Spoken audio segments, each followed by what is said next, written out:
Hi, I'm Dr. Laura Anderson, and I'm a licensed child and family psychologist who's been working with kids and families in a bunch of different settings and places for the last 20 years. And I do a lot of my work in places of intersection where people are building bridges and maximizing their strengths.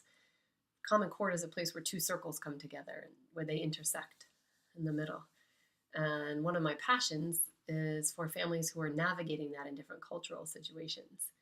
And I think that this video, what I'm starting to do with this series, is to help introduce how I think about working with kids and families in a variety of different settings and in my specialization areas. And one of my specialization areas is with third culture kids and parents living in an expatriate situation, living internationally or not in their home culture.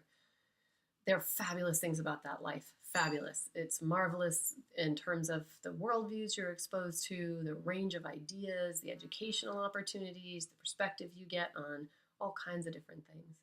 And it's hard to recreate that when you're in one place over time. The flip side of that is that I've seen a lot of parents apologize. I call it apologetic parenting. I've seen parents do apologetic parenting in these situations because along with those good things I just described come some challenges. And it's much easier to live in this life for some people than it is for others. Temperamentally, and for a whole bunch of other reasons, sometimes not everybody in our family lines up with how smoothly expatriate living goes. And everybody, those of you who've been doing this for a while, probably see that people are there with a sense of different degrees of choice. For some people, both members of a couple actively chose this. They love this life. They can't imagine anything different for their family, and they know there's bumps in the roads, but with preparation, they're committed and they're in it for the long haul. And then there's another group of people who maybe this is the best opportunity they can get for one person's career, or they're not sure, they're still checking it out. The parts of it are hard. It's hard to be from extended family. It's hard to have your kid make school changes. It's hard to navigate cultural differences. Maybe your kid doesn't do well with changing social communities all the time, or now they have different rules and regulations where they're living because of safety concerns or degree of development around them. That can really impact mobility for preteens and teens, for instance. And so with these beautiful gains in this life of expatriate living come some losses. I mean, kids give up stuff. We give up things to live with our families, far from our family members and far from our home culture, quote unquote. And so I've seen parents stumble and struggle a little bit with guilt, operating out of guilt. Like, oh, we're moving him again. Oh, we're asking her to do this thing that's hard. Or, oh, she doesn't do well with structure, and we've got this whole summer where we're going to be cruising and living out of our suitcases again.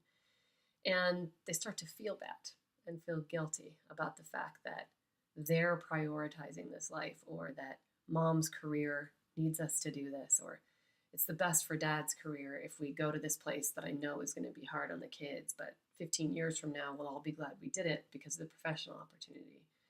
And so from this place of guilt can come permissive parenting and really hands-off parenting.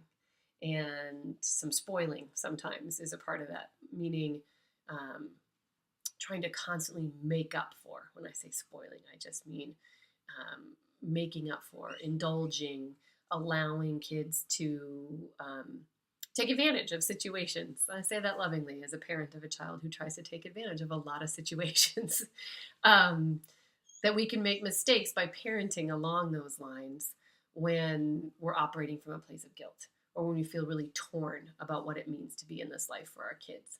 And so one of the things I offer to parents in consultation is just how to think about that and how to balance it, how to be real about the losses and be open about the losses, but also still really parent from a grounded, centered, strength-based place where we're not apologizing and we're not indulging our kids in ways that aren't going to be best for them in the long run because we feel bad about parts of the life that we're in to varying degrees. So look me up if you'd like to chat more about that. You can reach me at drlsanderson@gmail.com or at www.drlsanderson.com. Thanks.